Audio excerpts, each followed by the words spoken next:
Hello friends, நம்ம இன்றைக்கி கோதுமை மாவு வச்சு குலோப் ஜாம் தாங்க செய்ய போகிறோம். ரொம்ப சாஃப்டாக ஜூஸியாக இருக்கும். இப்போ இதுக்கு ஒரு கப்பு கோதுமை மாவு, கொஞ்சமாக சால்ட்டு உப்பு சேர்த்துக்கலாங்க. கூடவே கொஞ்சம் ஆயில் சேர்த்துக்கலாம். சேர்த்துட்டு காய்ச்சினா ஆற வச்ச பால், அதை கொஞ்சம் கொஞ்சமாக சேர்த்து இந்த மாவு பிசைஞ்சுக்கலாங்க. நல்லா சாஃப்டாக பிசைஞ்சுக்கலாம். இப்போ நல்லா மாவு நான் பிசைஞ்சதுக்கப்புறம் காமிக்கிறேன் எப்படி இருக்குன்ட்டு பார்க்கலாம்.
பாருங்கள், இப்போ மாவு பிசைஞ்சாச்சு. இப்போ இதுக்கு மேலே மறுபடியும் கொஞ்சம் ஆயில் ஊற்றிக்கலாங்க. ஊற்றிட்டு ஒரு தடவை நல்லா சாஃப்டாக பிசைஞ்சிடலாம். பிசைஞ்சிட்டு மூடி வச்சிடலாம். இது கரெக்டாக ஒரு 10 நிமிஷம் ஊறட்டும். நம்ம அதுக்குள்ளேயும் நம்ம ஜீனி பாகு ரெடி பண்ணிக்கலாம்.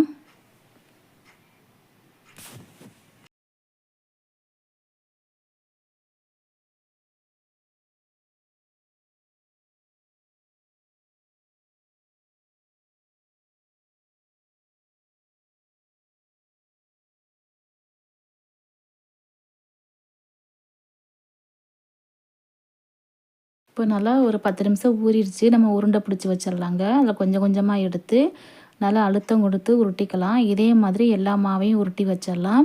நம்ம அடுத்து ஜீனி பாகு ரெடி பண்ணி வச்சிடலாங்க. இப்போ ஒரு ஸ்டவ்வை ஆன் பண்ணிவிட்டு ஒரு பாத்திரத்தில் 2 கப்பு அளவுக்கு ஜீனி சேர்த்துக்கலாம். 1 கப்பு மாவுக்கு 2 கப்பு ஜீனி கரெக்டாக இருக்கும்.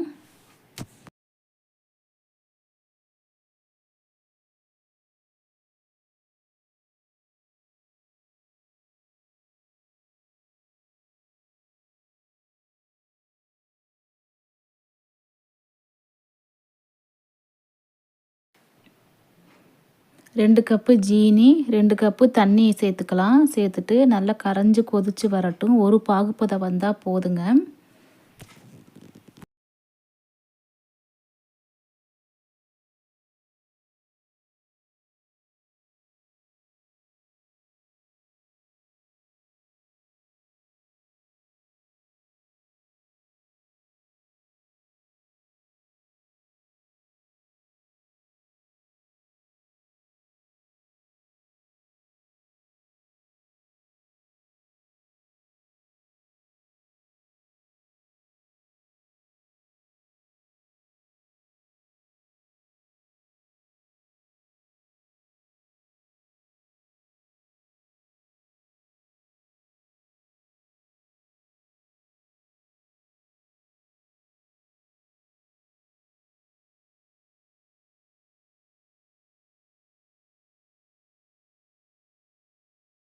இப்போது ஜீனி பாகு ரெடி ஆயிடுச்சு. அதை அப்படியே இறக்கி வச்சிடலாம்.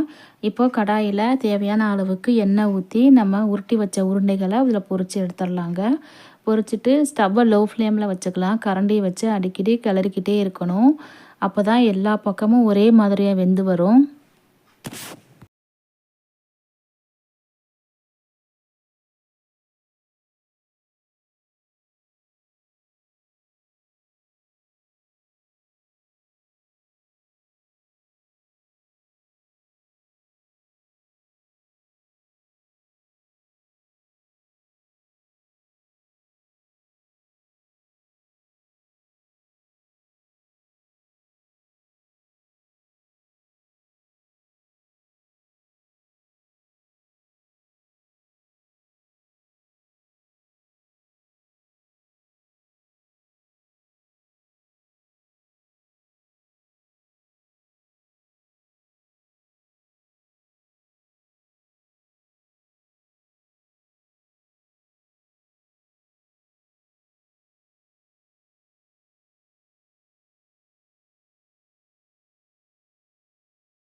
இப்போ நல்லா கோல்டன் ப்ரௌன் கலர் வந்ததுக்கப்புறமா வெளியில் எடுத்து வச்சிடலாங்க.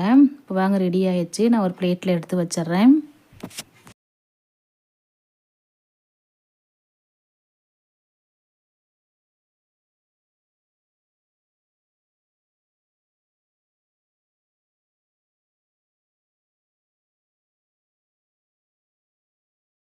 இப்போது அந்த ஜீனி பாகில் நம்ம அந்த உருண்டைகளை போட்டுடலாம்.